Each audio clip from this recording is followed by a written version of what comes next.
So, some still say, don't set a date. Don't put a date out there because it might pass and people's hopes will be dashed. How do you think that's working, Mr. Bones? Oh, it's terrible. If I didn't have the date you told me to look forward to, the world is so depressing. I need a date to hope for. I don't care if it passes. I just need something to set my sights on. Well, Mr. Bones, I have a rock-solid date that we've set, and it's the true Hanukkah. And today, as I'm filming this, is actually the first day of Hanukkah, January 8th. What? Listen, folks, I have a lot to explain about the calendars, maybe more than you want to know. But I hope to just open your eyes to how silly it is that we should listen to anything that the world is saying. Okay? The Lord gave us a calendar in the sun, moon, and stars. So I'll be happy to explain it. But we are at the first day of Hanukkah. Enoch. Enoch was the first guy raptured. And Enoch means dedicated one.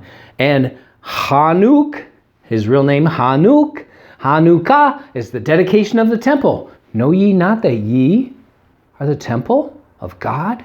Know ye not? So Chanukah is such a beautiful story for the rapture because remember, Enoch, Hanuk, was taken before any of the tribulation of the flood. Noah and his family, which also represents Jesus in the church, it does, but Noah and his family represents the Jews being carried through tribulation. Enoch represents us that will be raptured way before it starts. So I have a lot to speak on this, but we're going to light our menorah and then we're going to explain this. And before anybody, maybe too late, somebody might have already busted a gasket. You're like, Dr. Barry's smoking a vape.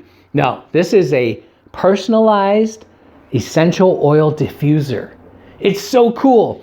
As you draw in a breath, it activates the little engine of an ionizer and it ionizes essential oils. This one has in it Palo Santo, frankincense, and myrrh. I think I got the thing here. It's called Cheer. It's from the company Monk. I don't make any money from this. Is not a paid advertisement. This is just because I thought it'd be funny to be like I'm smoking.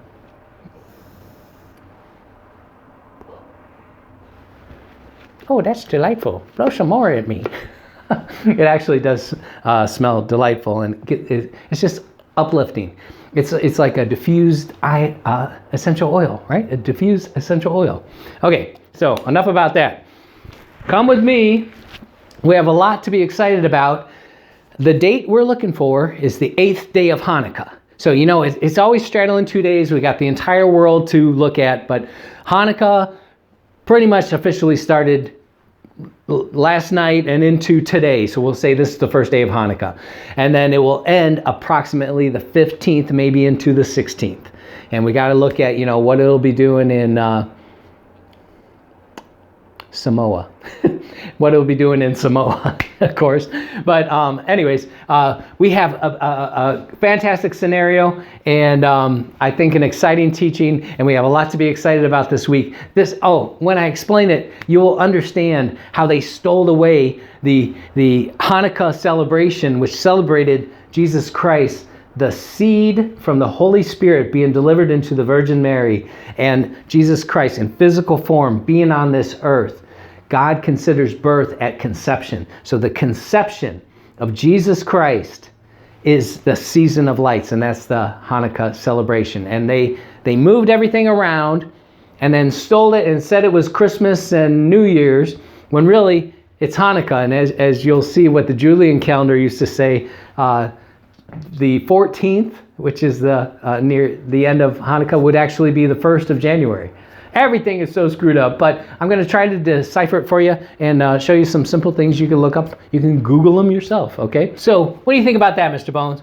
Oh, I'm so glad you have something for us, Dr. Barry. When I don't have a date to look forward to, I just get the blues. Oh, I know what you mean, Mr. Bones, but you know, we're supposed to occupy. We're supposed to occupy for Jesus. Occupy and redeem the time. Oh, yes, I know, but I get the Occupy for Jesus blues. Oh, I think I know what you mean. I got a little tune that might cheer you up. He gave us a Bible with clues for his beautiful bride. For his bride. He gave us a Bible with clues for his beautiful bride. For his bride. And I just know that rapture date's hidden deep inside. Deep inside. I got the hop, 2, 3, 4, Occupy for Jesus blues. Jesus blues. From my Jesus hair to the heels of my gospel shoes. Gospel shoes. And if we don't go to heaven, soon we're gonna blow a fuse. Blow his fuse. We get propaganda and lies and fake news for chow. Propaganda. We get propaganda and lies and fake news for chow. Fake news. And I cry to the Lord in heaven, come and save us now. Save us now. We like to be heroes, but all we can do here is watch. Watch for Jesus, watchmen. We like to be heroes, but all that we do here is watch. Watch for Jesus, watchmen. But when you're cooking for Jesus, you gotta kick it up a notch. Up a notch, bam! Up a notch. I got the hop, 2, 3, 4, Occupy for Jesus blues. Jesus blues. From my Jesus hair to the heels of my gospel shoes. Gospel shoes. And if we don't go to heaven, soon we'll all blow a fuse. Blow a fuse. Hanukkah's perfect for rapture, that's if it don't pass. Don't pass. Hanukkah's perfect for rapture, that's if it don't pass. Hanukkah. But if it rolls on by, just stand back and hold my glass. Hold this glass. I got the hope, 2, 3, 4, Occupy for Jesus blues. Jesus blues. From my Jesus hair to the heels of my gospel shoes. Gospel shoes. But if we don't go to heaven, soon I'm gonna blow a fuse. Blow a fuse. A hop, a 2, a hop, 2, 3, 4, a hop, 2, a hop, 2, 3, 4, a hop, 2. Elvis has left the building. Happy Hanukkah! Happy Enoch. Yes, happy Enoch. Chanukah. Enoch, first guy raptured. Us, first people raptured on the feast of Enoch, according to God, according to the sun, moon, and stars. So let's light our menorah and get this party started. All right, so this is how you light the menorah. First, you light the servant lamp. So the servant lamp is in the center. It represents Jesus. And the Hanukkah menorah has such deep meaning. This was the hidden feast that nobody knew very much about, so it fits really well with rapture. But you'll see that it has the first the first 4,000 years, so 1,000, 2,000, 3,000, 4,000, then comes Jesus. Then we got 5,000, 6,000, time for the rapture, right? But it also includes, because this has an eternal symbol that we'll practice forever, the 7,000th year of rest, and then the 8,000 new beginning. So it's like the entire thing in this hidden feast of Hanukkah, which we'll learn a lot more, especially when we're raptured and Jesus teaches us. So what you do is you light the servant candle. There you go. There's our servant light. And then you start the furthest from the right, and on the first night of Hanukkah, come out there carefully, carefully. You light the furthest one from the right, because Jesus is the light of the world, and he does all the lighting. So I did that count from the other side. I'm sorry. I'm on the other side of this. But, the first 4,000 years, 5, 6, 7, 8. Okay? So there's our Hanukkah light. And these are fun to have, and they have ones with little oil dishes. It's not too late. You can order one on Amazon, have it by tomorrow. They also have electric ones that you can just click the buttons. These get quite messy. The wax just goes all the way down and just gets everywhere. But I just still love them. I love the natural fire. So you put that in a window of display and you show everybody, I'm a Jew. No, you just say, hey, we're celebrating Hanukkah. Would you like to learn about it? I'm not a Jew, but I know some.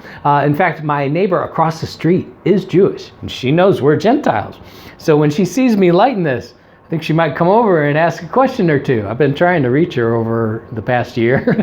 So maybe this will do it. And she'll say, what are you doing lighting Hanukkah on the wrong time?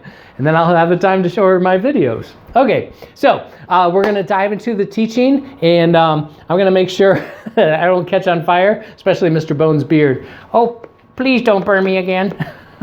Okay, so we're going to be looking at Stellarium, and I got some Google screenshots, and I'm going to voice over. Try to make this quick, try to make it efficient. Hey, guess what? For fake Christmas, I got a new phone. So this is not it. I figured I would do one more video on something I knew how to handle before I go to this new big giant computerized. Oh my goodness, it's a 5G.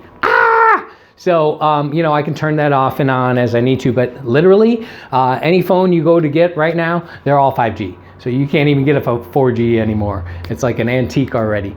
So don't worry, we're gonna be out of here. So maybe it'll work good and I can put on more videos. So, all right, we're gonna dive in. So come with me.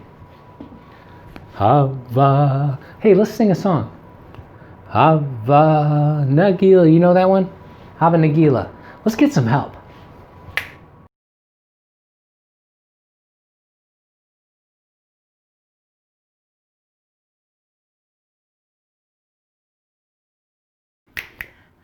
Hava Nagila Hava Nagila Hava Nagila Venismeha Hava Nagila Hava Nagila Hava Nagila Venismeha Havane Ranena Havane Ranena Havane Ranena Venismeha Havane Ranena, Havane Ranena, Havane Ranena Venismeha Uru, Urahim, Urahim Benisamea, Urahim Belisamea, Urahim Belisamea, Urahim Belisamea, Urahim, Urahim Belisamea.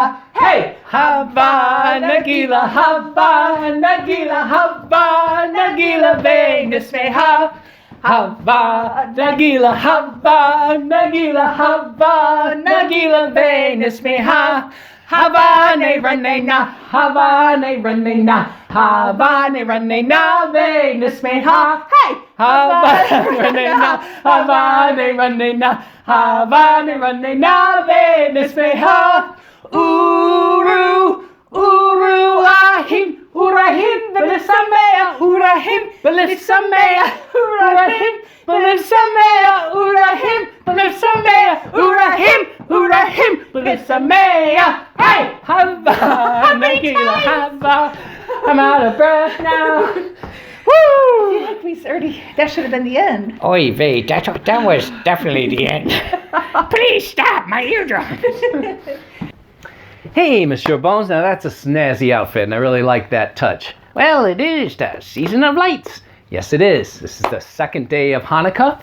We'll be lighting our menorah again tonight. And I want to help walk you through what God said in His Word and what happened to the calendar and how the Lord predicted it from the beginning. Before the earth ever was, He knew this would happen. And I want to get you guys on board with understanding God's calendar. So, what did the Lord say about the Antichrist? I think you're going to tell us. Yes. In Daniel 7:25, which I will show right here.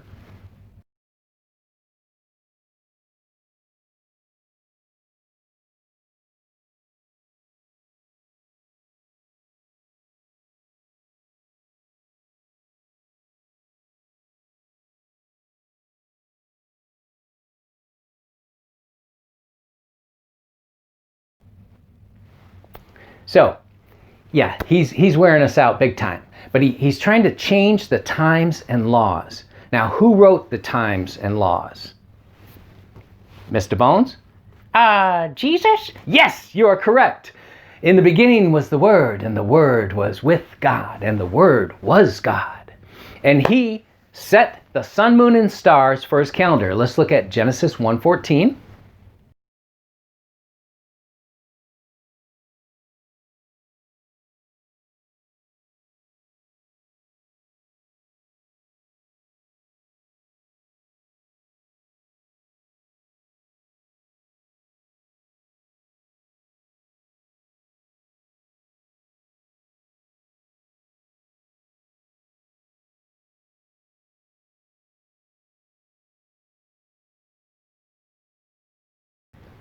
So that's the Lord's perfect calendar. Now let's walk you through what happened. Michelle Bones, if you will scooch just a bit. There we go. Yeah, you're staring right at me. Okay, so God gave the calendar to Adam and Enoch and Noah and Abraham and Moses. Those guys were highlighted. I'll show you the genealogy right here.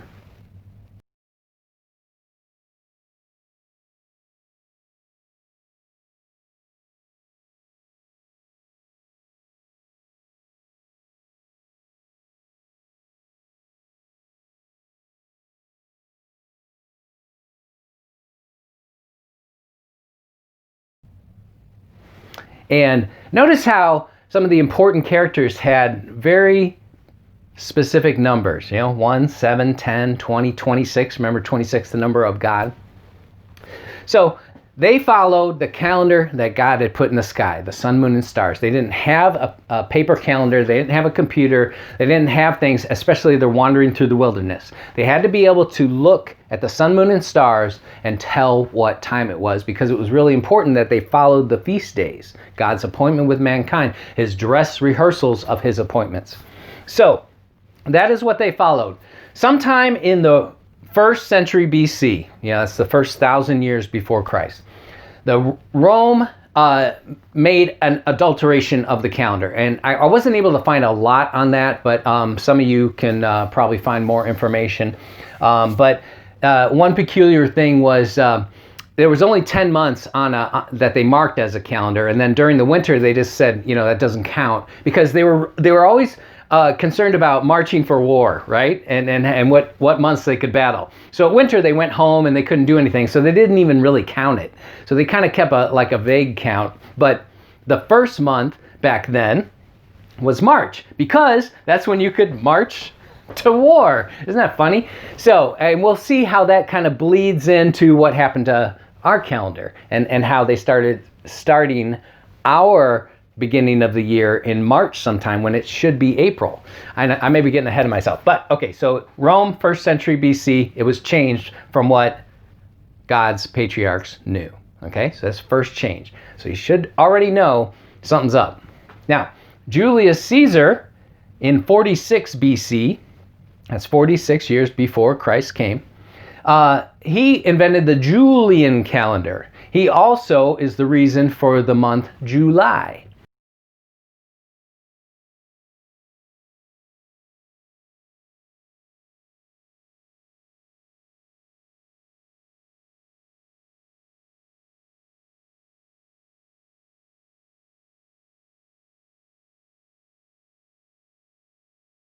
And I'll pace myself. I got so much to say about all this and tons of things to show you. But okay, so there was the Julian calendar. He changed the Roman calendar. So we have the calendar these guys followed that was always constant and perfect. And again, I got to tell you, you have to have a system that you're out in the middle of the wilderness and you could figure it out. And I believe the Lord led me from understanding teacher to teacher to teacher, pulling pieces together. And I got to the place where I was like, I trust my God emphatically, completely. So if he says there is a system, there must be a system. So I went to the sun, moon, and stars, again, in prayer and supplication, asking for wisdom.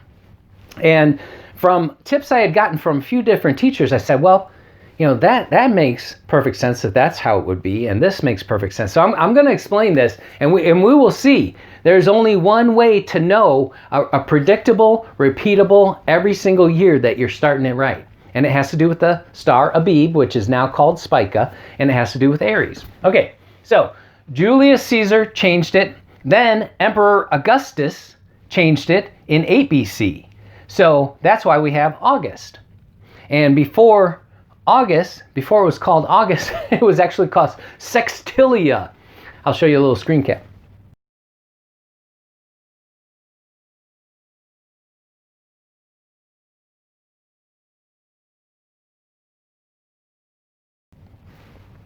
So I'm thankful they changed that to August, but you see, Sextilia was the 6th month, and we know that August is the 8th month. So they had actually wedged in some extra months in the middle to push the beginning further past when it should begin, and the ending past where it should end, so they could kind of squeeze in this extra stuff. And that's why we're so far off. But can you imagine the kids today and people, if we had a month Sextilia? Oh, the raunchy humor and stuff. People would no be getting work done that month. Okay, so then we had Pope Gregory in 1582. So this Julius Augustus combo calendar carried on for 1600 years, right?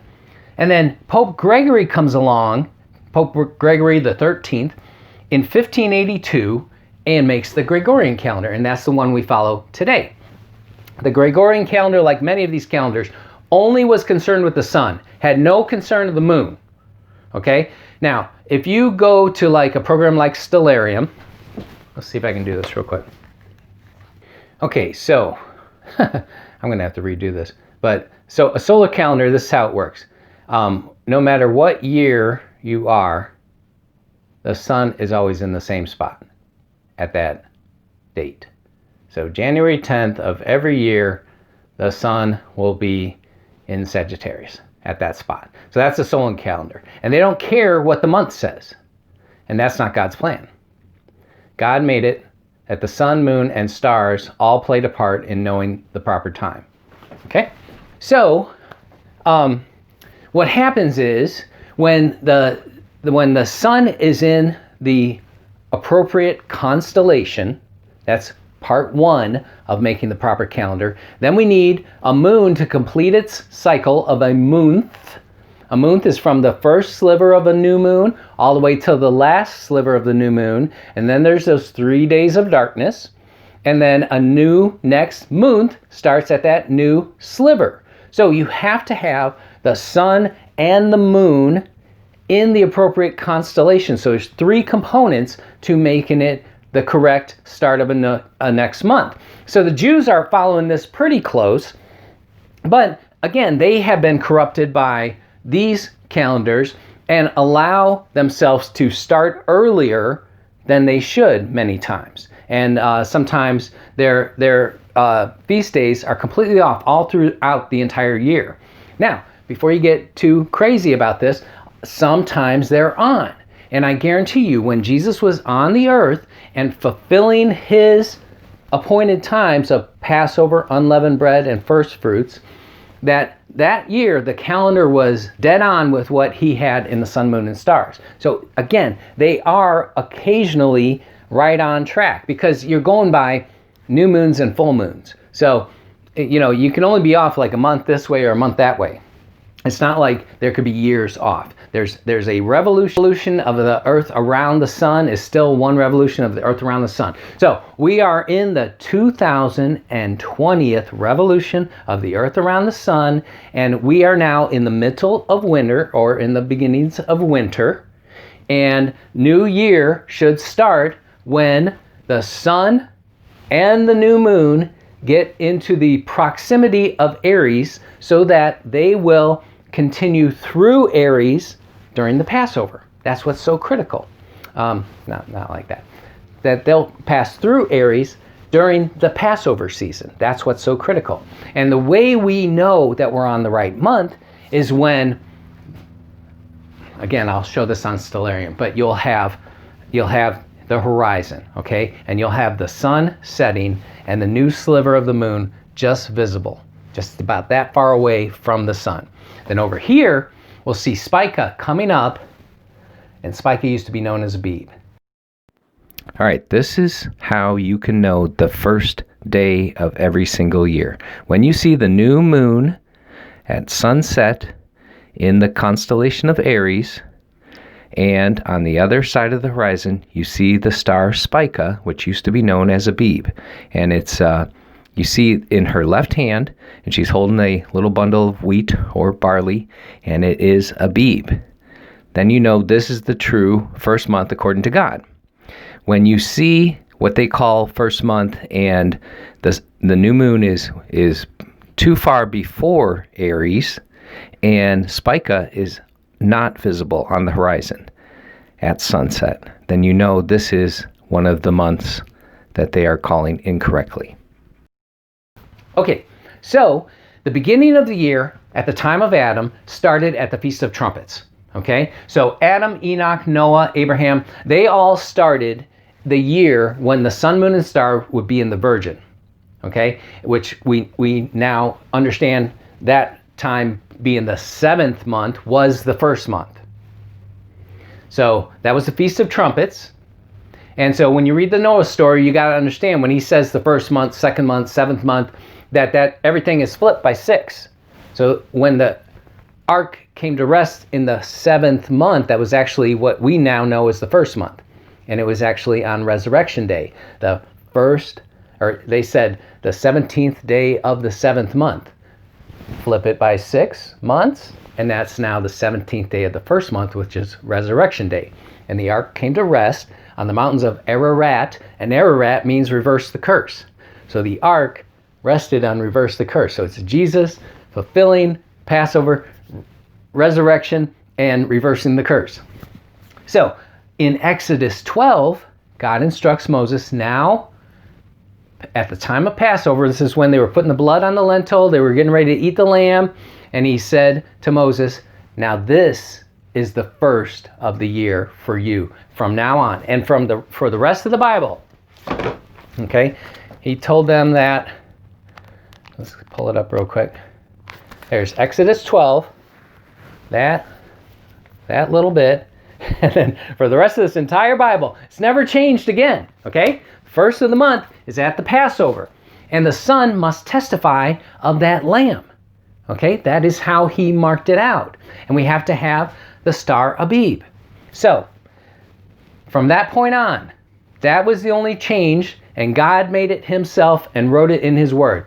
All these changes are not correct, okay? So, we started 2020, the Gregorian calendar, and the Jews started the year in March. I believe it was March 24th or something like that. 24th, 25th, something like that, okay?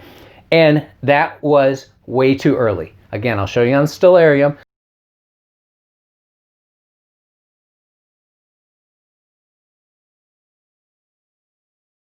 The sun was way back in the Pisces, and throughout the entire month, it still never got close enough to testify of the Lamb. But on our understanding of how God's calendar works, we know that it had to be past that time into April. And when you have a new month, when you're including the moon, what you'll see is if this is a constellation right here, okay? Sometimes the sun and the new moon are right here at this part of the constellation, and sometimes they're all the way at the end of it. And so, or near the end of it, but still have enough time to testify of that constellation during that month.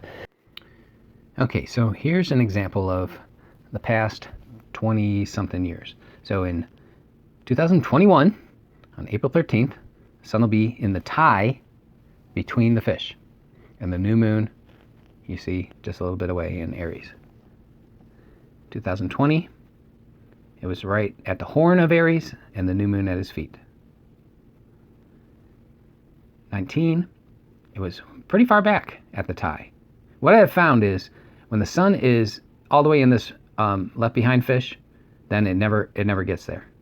So that's April 6th. That's an early Nisan. And then here's 417, kind of midway. So you know that every day the sun moves a little bit through a constellation. So here's April 27th. This is the latest I've ever seen, and this was in the year 2017. This is what should have been Nisan, according to God's calendar. And you see the sun and the new moon. And as it traversed through here, 14 days, it was still in Aries. But you go the month before, and it never got there. 2016, right in the tie. 2015. You see how every month it's in a dramatically different place because we pay attention to the sun and the new moon. The new moon will always be just a slight segment in front. That's how you know that it was the new moon. And it has to be close enough to be in Aries during this month. So if I were to go and click 21, 22, 23, 24, you would see the sun going just like this, right through Aries. Okay, but if we go to the month before, it would end up here. You understand? It would end up here. That's too early. It never gets to Aries. Each one of these never gets to Aries. Look, this is the furthest back you can get at the tail of the left behind fish. April 1st. That's why Pope Gregory said, call those people that want to hang on to the old calendar, call them April Fools. And April Fool's Day was April 1st. It wasn't in March because he knew he was trying to make it seem like March most of the time. He wanted to make fun of the April Fools by hanging a dead fish on their back. Interesting. Having a sign saying, kick me. Throwing rotten eggs at their house and ridiculing them. Interesting. But there it is. That's the earliest you could ever call a Nisan, is when the sun is there at the tail of the left behind fish and the moon is a new moon. So anytime you see a March 27th, March 26th, 24th, I think this year it's going to be like March 14th. It is so far off, it's ridiculous. Those are all wrong. 14, here's 13.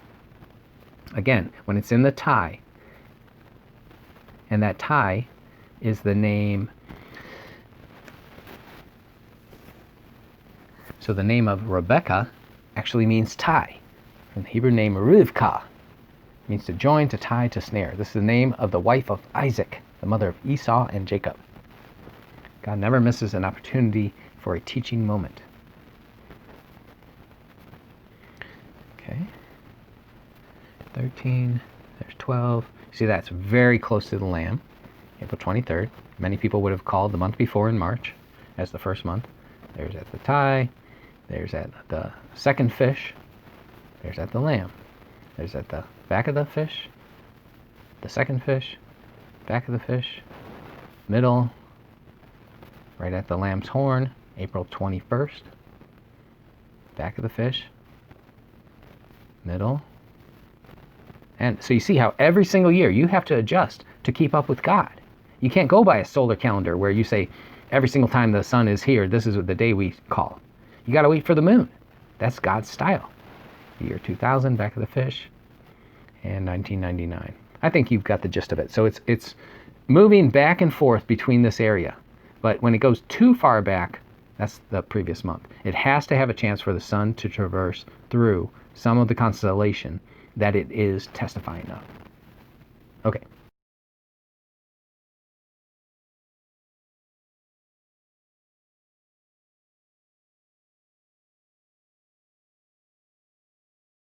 So that's what makes it confusing. So your Abib, your month, your first year, quote unquote, the first month, Nisan, can be from April 1st all the way up to like April 26th, I think is the latest.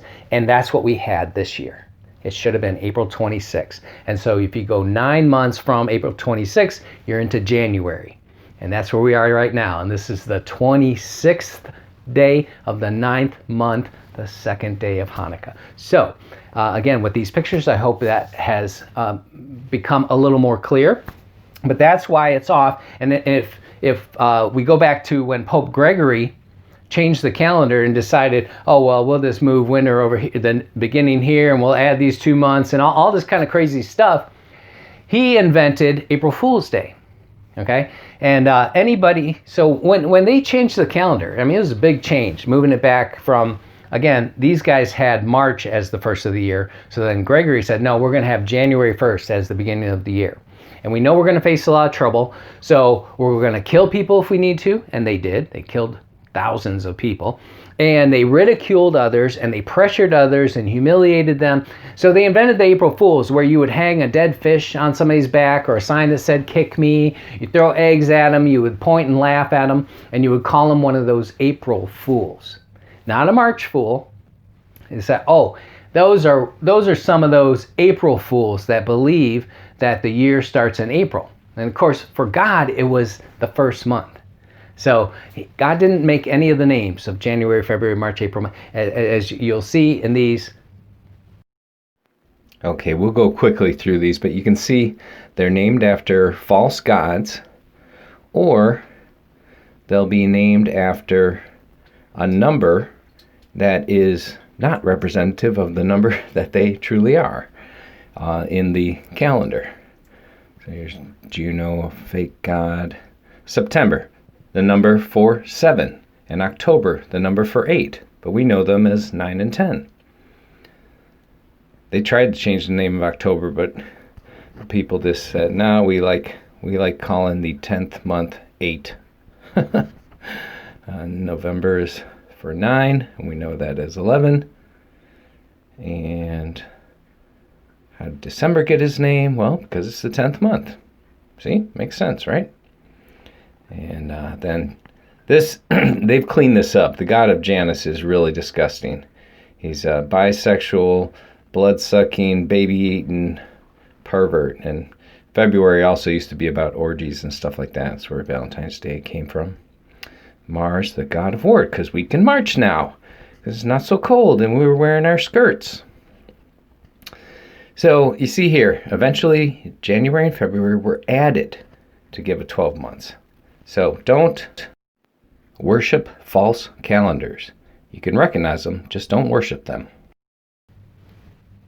Yeah, so all the names are disgusting. And the same thing with Sunday, Monday, Tuesday, Wednesday. God has the day, the first day of the week, the second, the third. And so the first day of the week always starts on the sliver of the new moon. So that means that it wouldn't matter if you were Monday, Tuesday, Wednesday, and you got a sliver. Okay, now that becomes the first day. So that's what nobody's willing to do. Everybody wants a calendar that we can project out as far forward and backward as we want. And we want to know what day it is. And you can't with God's system, because God's system is about walking with Him and waiting to see the signs with Him and trusting in Him and waiting for His next step. And that's what we've seen during our Rapture Watch, is as we walk with Him and talk with Him and listen to Him, we learn more and more and more. And He's going to reveal this even more clearly right up until that perfect day. And it says the light of the believer, of the righteous, it shines brighter and brighter until that perfect day. So I still believe fully the Lord will let us know. But Dr. Barry, what about nobody knows the day or the hour? Well, think about it like this. Define that. How about we just say nobody knows for sure, right? I mean, if we have a good feeling, we have a hypothesis, a theory that we have put to the test, that God's word says it'll be an appointed day. And we say Hanukkah, the last day of Hanukkah, is what we think. So if it ends up being the last day of Hanukkah, we could say, hey, we knew that. We knew that would make sense. But did we know for sure? Not really. No, of course not. So, Mr. Bones, will you help me out here? I want you to play the devil's advocate for a minute. No, I'm scared of that. I don't want to be the bad guy. Oh, don't worry. We're just playing pretend. So in this next scene, Mr. Bones will be playing the part of Satan. You just said advocate, not Satan himself. Well, that's all right. I know you can do it. So, all right. So I'll walk you through exactly what to do. Okay, well, if I'm going to be Satan, then turn me around. All right, here we go.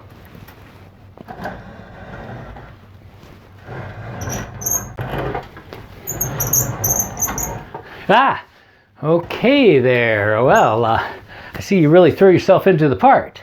Yes, I am now representing the Dark One. Alrighty then. So, Monsieur Bones, Monsieur Satan, the accuser, why don't you ask me what you want to know about the rapture? Yes. So, Dr. Berry, if that is your real name, tell me, why do you think the rapture has to occur on one of the Jewish holidays? Well, it's not a holiday. It's a feast day. Well, why do you think the rapture has to occur on a Jewish feast day? Well, like we explained, they're not Jewish feast days. These are God's feast days that he gave to the Jews. He used the Jews as the crossover people. The Hebrew actually means crossover people, so that he could reach all the nations, everybody he created.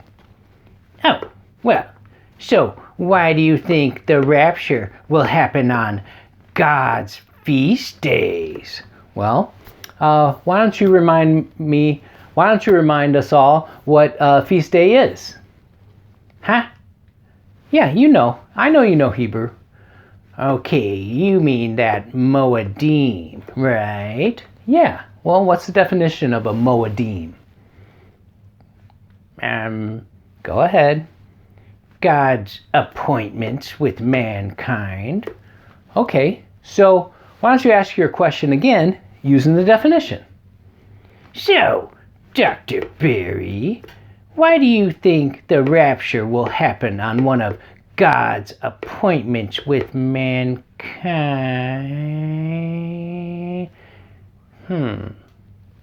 Yeah. No more questions. Thank you. And scene. Oh, excellent job, Mr. Bones. Oh, thank you. I kind of like being bad. Oh, well, you're kind of scaring me, so tone it down a little bit. Yes, my pleasure. All right, Mr. Bones. Remember, you're just pretending. You're still a good guy. Yes. Okay, so now I'd like to walk you through some of God's timed prophecies in his word that came out exactly to the date and appointed time that he said it would. So, first one, he told Noah, my spirit will no longer strive with man, argue, fight, wrestle, if you will, but his days shall be 120. Now, if we haven't covered it before, we're at the 6,000th year since Adam, since the creation, and that is 120 Jubilees. So when God says a number, a lot of times it'll have multiple fulfillments, whether it be days or years or months, etc. So he said he'd give us 120. He also said he'd give us 6 days. So we have our 6,000 years, which also equals 120 Jubilees. A Jubilee is 50 years old, or 50 years. So he told Noah, the days will be 120. So he told him that when Noah was 480, and when Noah was 600, the flood came. When Abraham and his people were in captivity, in the 30th year, the Lord said to him, your people will be in captivity 400 years. And so it was a total of 430, but at the time, it was already 30 in, and 30 has to do 330, 300, 3,000, has to do with a covenant and a promise. So that's why the flood waters were on the earth for 300 days, 150 days going up and 150 days going down. And the ark height was 30 cubits and 30 pieces of silver for Jesus, and on like that. So at the 30, he told them it'd be 400. So they came out of that captivity on the self-same day, which was at the Passover, or in the first month. So when the spies went in to spy out the promised land, and they came back and they had a bad report, God told them, you will walk 40 years in the wilderness, a year for every day that you spied out the land. And of course, that's exactly to the day, again, in Nisan. Then in the book of Jeremiah, again, the people would be in captivity for 70 years. And that was the book that Daniel read, and he said, I understood by the books, the number of years would be 70 that the people would come out. And then Daniel also had the prophecy of the 62 weeks and 7 weeks. So it was a 490-year prophecy, but it'll be 69 weeks, and then that one last week that they're still waiting to fulfill. Grab the Bible. Know ye therefore and understand that from the going forth of the commandment to restore and rebuild Jerusalem till Messiah the Prince shall be 7 weeks and 62 weeks. So that's 7 times 7, and 62 is 62. So that's a total of 69 weeks, but it was a 490-year prophecy. So again, that was fulfilled to the date, and that is when Messiah came. But also, if you look back to when another order, declaration to restore and rebuild Jerusalem, was back in 1535 or 1537. Now, from that time, you go forward the same 483 years, and it leads you to 2020. So whether it was from 35 bringing us to the 2018 or 37 bringing us to 2020, both of those fulfill that prophecy again. The revelation of John with 1,000-year reign, that is in the future. But again, Jesus will come back and he'll set up his 1,000-year reign, and we'll reign for 1,000 years. It'll probably start in January, not in January. It'll probably start at the first month and go until the last month, 1,000 years later. And then at the first month, it will start the 1,000th year. In Ezekiel, he had a 430-year prophecy, which was 390 years. He had them lay on one side, a certain number of days for the number of years, and then on the other side for 40 for a certain number of days for a certain number of years. And that came out exactly and brought us to 606 BC. And that is when Antiochus Epiphanes, brought us from 606 BC to 176 BC, which is when Antiochus Epiphanes came. So that was the Antichrist figure of the past. In Psalm 90, we have 70 to 80 years. So again, that's one that we haven't seen the fulfillment of yet, but that is what our timeline is based on. We know Israel is 70 plus years old. We're waiting and looking forward with our 7-year tribulation that they don't go past 80 years, because that is God's pattern of all these, is that he fulfills that year exactly. With Daniel and the story of Nebuchadnezzar, he had the dream, and Daniel told him what it meant, and he gave him a warning. And this is in Daniel 4, Nebuchadnezzar has a dream, and Daniel interprets it for him. And he says, okay, you're going to be turned into a beast and thrown out into the field for 7 years. 7 times will pass over you.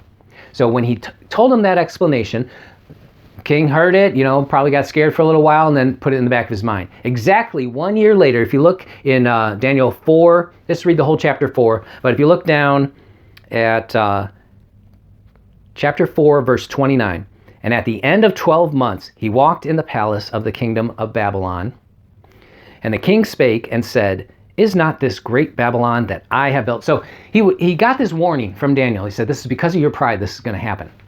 So again, he just puts it right out of his mind, and he's walking in the palace exactly a year later. This is God's style. He tells him, and then exactly a year later at the same time, he says, oh, haven't I done this great thing of Babylon, and this house and this kingdom, the might of my power and the honor of my majesty? While the word it was still in the king's mouth, there fell a voice from heaven saying, O King Nebuchadnezzar, to thee it is spoken, that the kingdom is departed from thee, and they shall drive thee from men, and thy dwelling shall be with the beasts of the field, and they shall make thee to eat grass as oxen, and 7 times shall pass over thee, until thou know that the Most High ruleth in the kingdom of men, and giveth it to whomsoever he will. The same hour was the thing fulfilled. So he turned into a beast for 7 years. Look at the symbolism with the beast that will rise during the 7-year tribulation. And exactly 7 years passed. So I believe this was Nisan. We can't prove that from the text, but I believe this was Nisan. It would be perfect time for him to go out and start eating grass, right? It wouldn't be in the winter. And for God to fulfill exactly 7 years. So it was actually 8 years. So he had the year warning, then it happened, and it was exactly 7 years. And then to the day, he wakes him up, and the king comes out, and he's like, oh, now I understand that God Most High is actually gets all the glory and honor. And what does his son do right off the bat? Blows it big time and thumbs his nose at God and starts throwing like a orgy party using the royal vessels. So again, God's style. So there's a lot of things pointing towards, wow, it looks like the tribulation is starting at the beginning, like Nisan. Look how many of these prophecies happened in Nisan, and going exactly for 7 years, ending in Adar, and then the next Nisan is something new. So 7 Nisans to Adar, 7 full years. But and you say, well, so maybe rapture doesn't happen until Passover. That's definitely a possibility. But Enoch was taken way before the flood. So Enoch was taken way before the tribulation started. So if we go now, that's about 90 to 100 days until Nisan 1 or Passover, right? So that's perfect. That's perfect enough time for the chaos, the world destruction. I mean, remember, it's going to be hailstones and coals of fire and earthquakes and floods and utter chaos.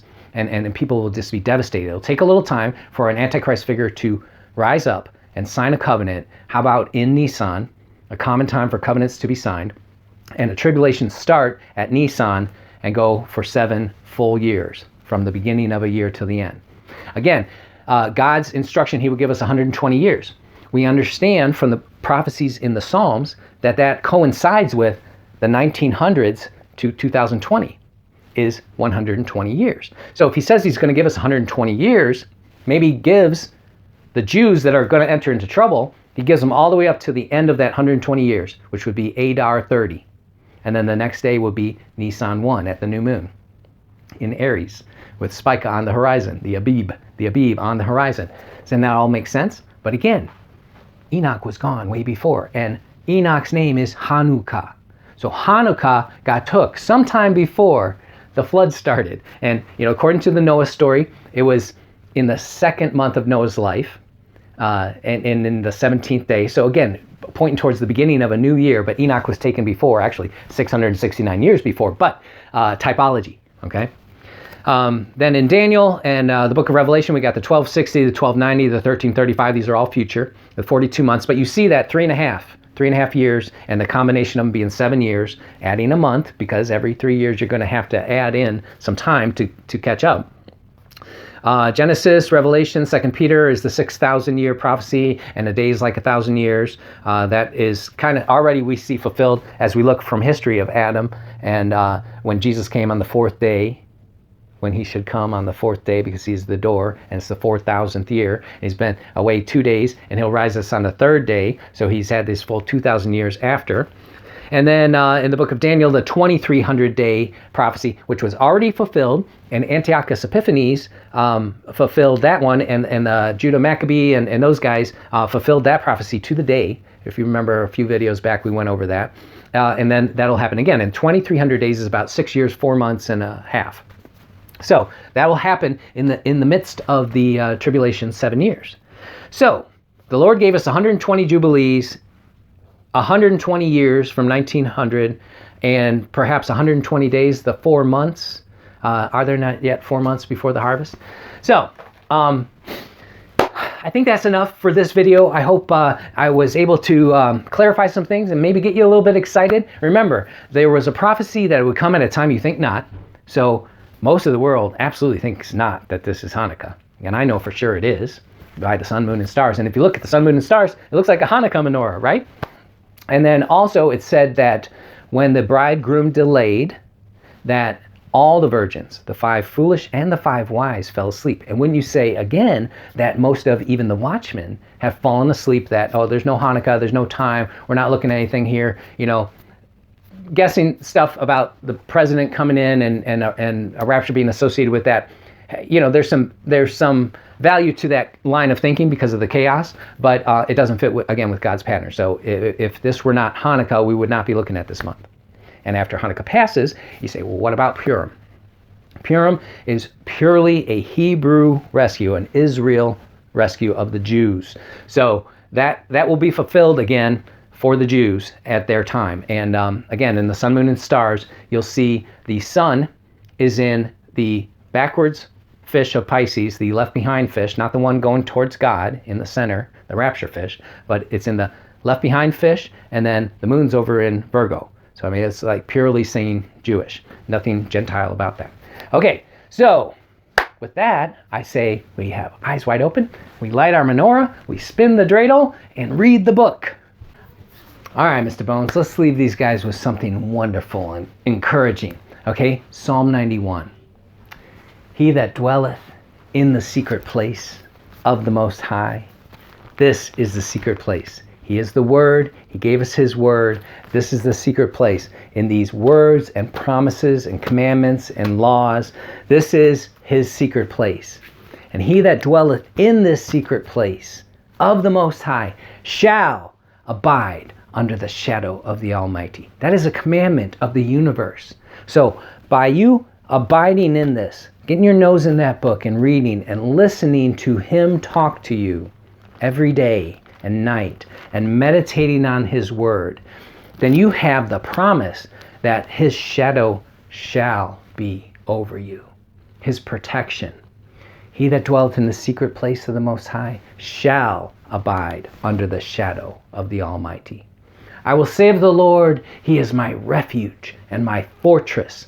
When the bad guys even come to do this, I'm in the fortress and refuge of the Most High. You think I'm scared? He is my refuge and my fortress, my God. In him shall I trust.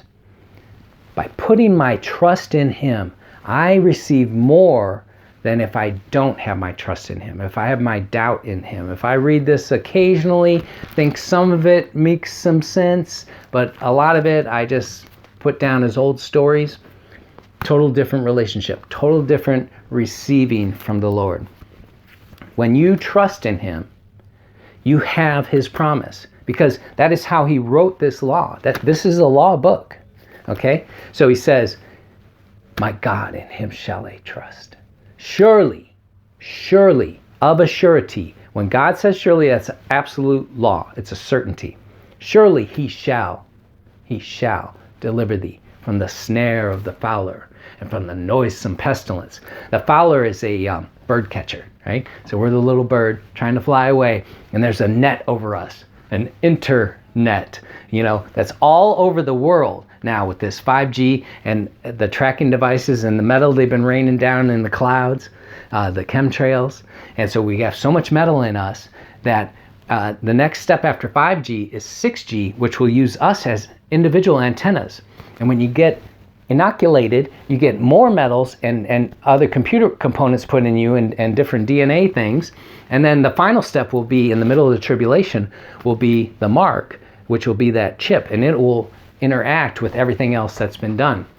So it's kind of like a combo. It's like they're building a new robot and so every step, that's why they need so many vaccinations that don't do anything, right? Okay, you have to run and get this shot because it will do nothing and not protect you, and you still don't have any freedom, but you need a lot of them, like 20 or 40 of them, and then we'll put in this little robot and everything will work and you'll just be Pinocchio. Surely he shall deliver thee from the snare of the fowler and from the noisome pestilence. This C19 is a pest. It is a noisome pestilence. Everybody's talking about it, and it's nothing. It's like a gnat to fly away, to shoo away.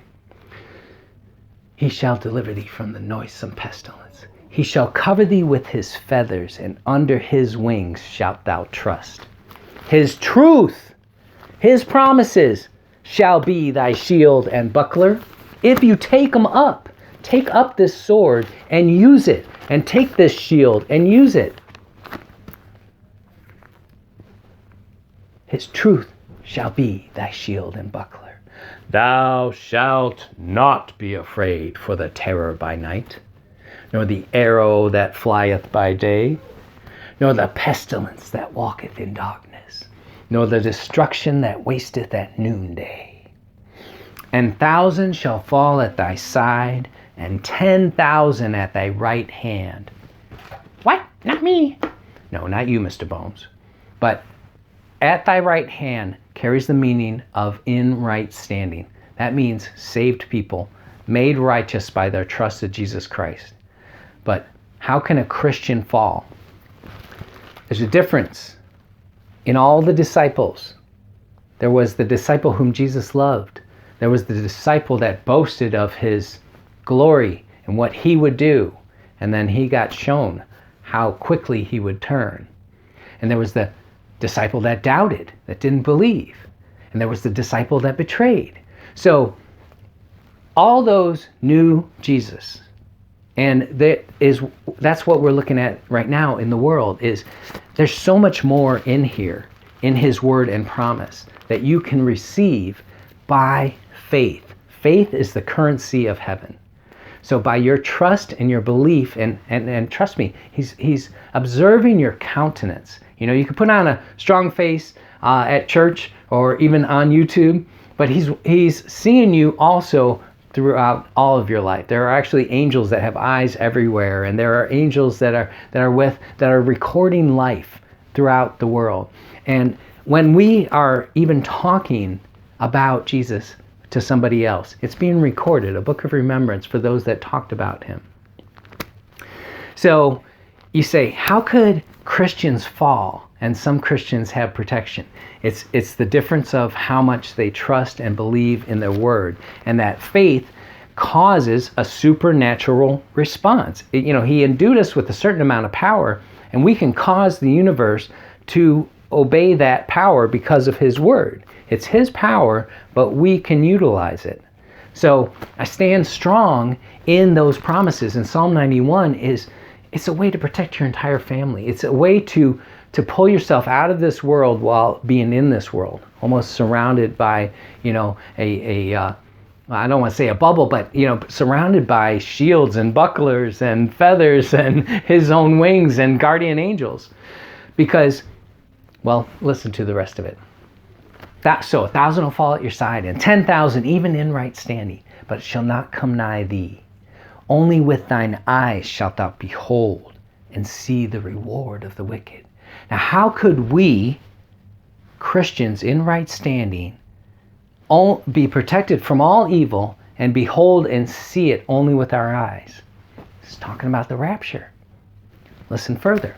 Only with thine eyes shalt thou behold and see the reward of the wicked. I think we'll be able to see parts of the tribulation. Honestly, I don't think we'll have much interest in it because we'll be doing so much wonderful things, and there's so much to do in heaven and prep work and learning. But I think certain events will definitely be audience to, but only with our eyes shall we see it. None of it will touch us. We're protected during the tribulation up there. Because, now this is an angel testifying this, because thou hast made the Lord, which is my refuge, even the Most High, thy habitation. And don't miss that word.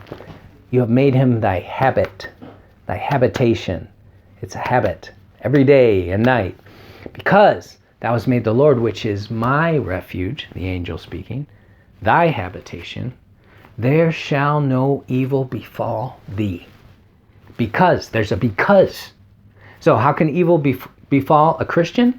Well, maybe he has not rested in the promises. Maybe he doesn't know how to speak forth the power that God gives us. Because he hath set his love upon me, therefore will I deliver him. Because thou hast made the Lord, which is my refuge, even the Most High, thy habitation, there shall no evil befall thee. Neither shall any plague come nigh thy dwelling. For he shall give his angels charge over thee, to keep thee in all thy ways. They shall bear thee up in their hands, lest thou dash thy foot against a stone. Thou shalt tread upon the lion and the adder, the young lion and the dragon shalt thou trample under feet. Those are all constellations. Now, my favorite part, this is God speaking, right? And he's speaking about me, and he's speaking it in front of the angel. Because he hath set his love upon me, therefore will I deliver him. I will set him on high, because he hath known my name. Abba, Yeshua, Elohim, Jesus, salvation. He hath known my name, and that is why I will set him on high. He shall call upon me, and I will answer him. I will be with him in trouble. I will deliver him and honor him with long life everlasting. Will I satisfy him and shew him my Yeshua, my salvation, my Jesus. So when he pulls us up, Psalm 91 completely fulfilled as a rapture psalm. But also in the year 1991, this also fits perfectly with the attacks on Israel and the Scud missiles and all those arrows flying by day, and not one of them hit Israel. Not one of them landed. It was like they had a protective shield, and it was God's protection. So much more to teach and share, but I hope this was an enlightening message, and I'll see you again when we can. Right, Mr. Bones? Yes. Bye-bye.